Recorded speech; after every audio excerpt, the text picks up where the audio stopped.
welcome back to my channel. Today I'm bringing you my luxury or niche fragrance haul. I bought these during the Neiman Marcus sale at 25% off. I did do a designer haul earlier. I will link those videos for you as well. I will not go into too many details as I've not worn them long enough, and will review them later in detail. So stay tuned for more videos. And before we dive in, I'd really like you to consider subscribing so you can be notified when I upload videos. I appreciate your support as it keeps my channel going. The first fragrance I got was Galas Joyous tuberose. This is a very sophisticated, powdery, green floral fragrance. It's not the typical heavy kinds of perfumes that you get with tuberose. I also get a lot of lily. It's very elegant, it's very soft, it's really powdery, and I think it's great for every day and to be worn throughout the year. It's not too green, it's not too heavy, it's just perfect. I love it. I'm in love with this one. Next I got was Santal Royale from Guerlain. It's an EDP. I have coveted this fragrance for years and I finally have it in my collection. Years ago I was at the airport and I tried this fragrance out and I fell immediately in love. My jacket smelled of it throughout my vacation, and I, at that time, could not get myself to buy a $200 perfume. And I think at that time it used to cost $180. I'm not sure, but it was still very steep for me. And so this year I asked my husband to give it to me for my birthday. Of course, it's a different thing that after that I have gone and purchased a whole bunch of them. But this one is a beautiful fragrance. It has oud, it has rose, it's dark, it's bitter. It's very strong, it's long lasting, it's really a beautiful fragrance. I mean, I love it. This is my first oud fragrance in my collection. I have been wanting an oud fragrance, and honestly, I don't get a lot of sandalwood from it, and what I remember long back when I had sprayed it, I think it had a lot more sandalwood. Maybe they have changed the formulation. I don't quite know. If you know anything about it, please let me know. Maybe I'm mistaken because it was such a long time ago. Please let me know in the comments below. This is a more fall winter fragrance, very strong, so you have to really go easy with it. Next I got was another fragrance from Guerlain. This is the Calabria Bergamot. It's an EDT. It's from their Aqua Allegoria line. This was a completely blind purchase for me and I love it. It has bergamot, it has citrus notes, and it also has the green leaves notes that make it smell really green and not sweet. Typically, such kind of fragrances tend to be very sweet. So it's a pleasant departure from the usual sweet, citrusy fragrances, and it's really perfect for summer. Next I got was Maison Francis Kurkdjian's A la Rose. Now this is an EDP. They have come out with a more fresh version of it, L'Eau à la Rose, which is the eau de toilette, but I went for the EDP because I just thought it might be better. This one is a really nice, sweet rose with some bitterness, very slight enough so it doesn't become too sweet. Usually rose fragrances have a habit of turning on me, and they turn bitter, they turn obnoxious, and they just turn bad as the day progresses. They start out really nice, but for some reason they just turn bad on me.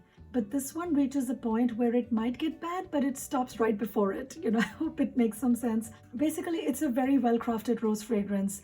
With Maison Francis Kurkdjian, the fragrances that I have noticed are very well crafted. The ingredients are really superb, and so there is no question of them turning bad or sour as you go along the day. And I'll talk more about the house as I make more videos. But this one is a very well crafted rose fragrance, and it's fresh, it's rosy, it's a great daytime fragrance, and you can even wear it for an evening out in summer. Next I got was another one from the same house. It's called Amorous. Now the first time I tried this, I really loved it and I wanted it very badly. But again, it was too expensive at that time, and it still is, but I picked it up at a discount, so I'm going to justify the purchase. It's a very pretty, feminine, floral, sweet, woody fragrance. It sparkles initially, and that's what I liked about it. It just sort of, it's got that radiant kind of a quality to it.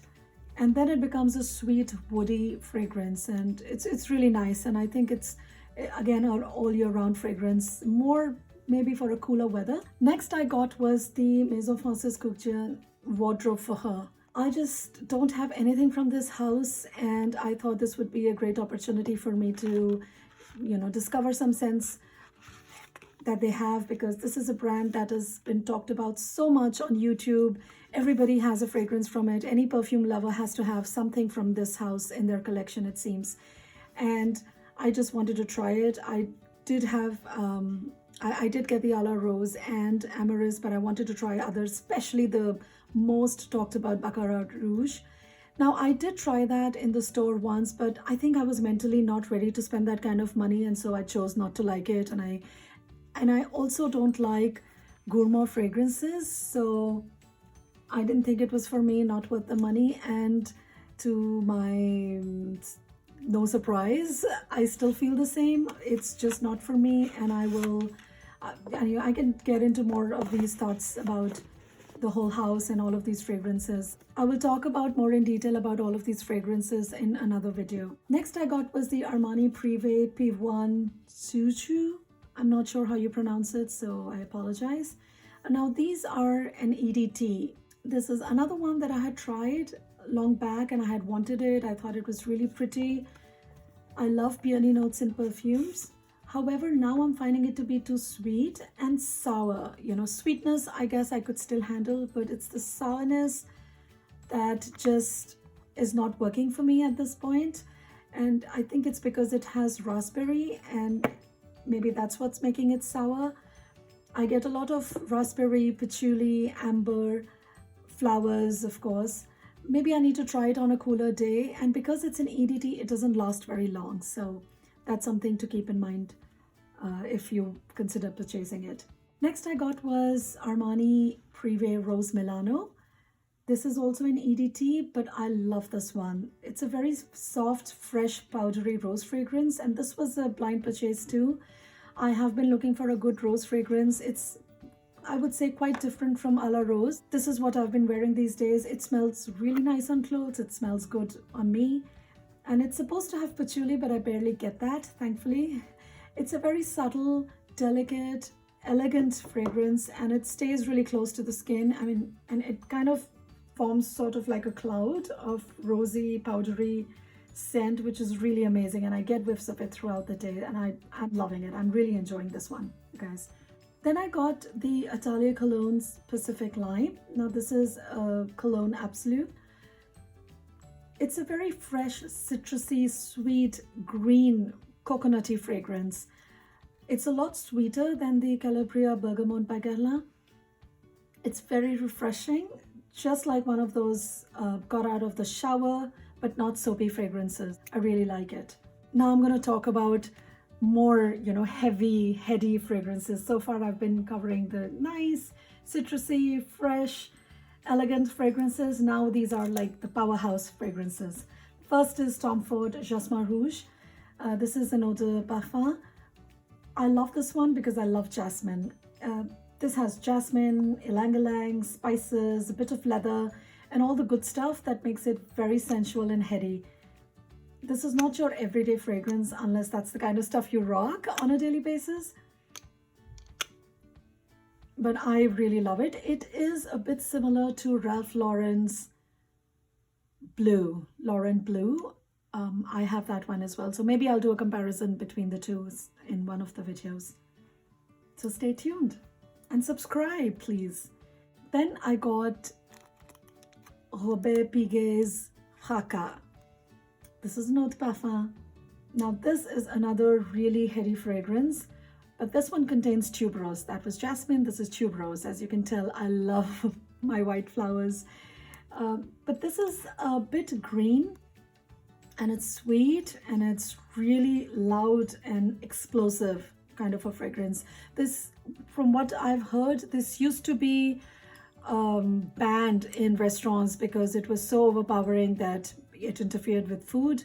People could smell it from miles. I don't think it's as strong as it was in the past, because I find it fine.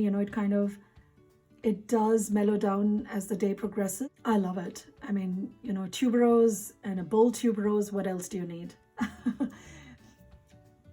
Next up is FREDERIC Malle's Promise. This one is a parfum which is more concentrated than Eau de Parfum. This was a blind purchase and I'm so glad I bought it. It's just my kind of perfume, you know, although it does not have oud, but somehow it smells ouddy to me.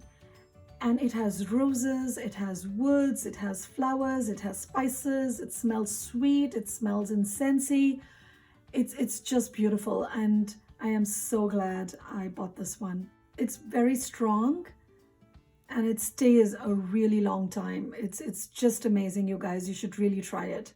If this is the kind of perfume you like, I would seriously suggest that you should try it.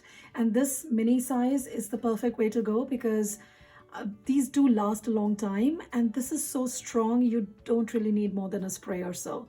Then I got was Jean Pathos Joy. This is an eau de parfum. It's a classic, and I had bought this at a fraction of a price years back from Costco, but then I returned it because I spent too much money, and I don't know what I was thinking. I instead ended up keeping the Hermes Kelly Calèche, which I regretted having with me, but anyway, I don't want to digress. Back to this one. This is a very lovely rose and jasmine fragrance, two of the notes that I really like in fragrances. I get more jasmine than rose though, and it's a classic. It's very elegant and feminine. I'm so happy that it's back in my collection. Then I got the Clive Christian's travel set. Now this is a fragrance house that, again, you know, everyone talks about, and it's so expensive. It boasts of having the most expensive perfume in the world, so the curiosity got the better of me, and because there was 25% off, I thought this would be a great opportunity to pick it up and to sample and to see what the fragrances are like. So here are my initial thoughts. The first one is the 1872 perfume for women. Now again, all of these are the parfum. They're not EDP or EDT, so they are way more concentrated. So the 1872 is supposed to be for women, but to me, it smells very masculine, like a men's cologne. It's not my favorite in the set, I'll be honest. Maybe I need to try more to see if it'll work on me. Then is the number one. Oh my God, this is, you guys, it was love at first sniff for me. I am in love with this one. This is so beautiful. It's so soft, it's elegant, it's sophisticated, it stays on a really, really long time. It is a floral fragrance. It's woody and it's sweet, and it has some fruity notes, but I only smell the flowers and woods, which is great. I think this is worth every cent, you guys. Next I got was X for women. This is also a parfum. I love this one, except that it smells a lot like Gucci Rush, which I also have in my collection, as I have shared in my designer haul video. But this one is definitely way more sophisticated and rich smelling. And what I mean is, I feel that maybe the ingredients are higher quality, or just the formulation is a little bit better. I don't know. It's very similar. I haven't tested out both to see if I can tell the difference. Maybe I'll do a video around it and share my thoughts with you guys. But I think it does not have the bitterness that Rush has, which is what I like about Rush. But even without the intense bitterness, this one is still heavenly. So I like it, but I don't know if I'll want to get a full bottle because I already have Rush. It is a lovely fragrance though. So that wraps up the haul, you guys. I hope you enjoyed it. Please comment below your thoughts on these perfumes and what you think of them and what your scent of the day today is. And I'll see you in my next video. Bye-bye.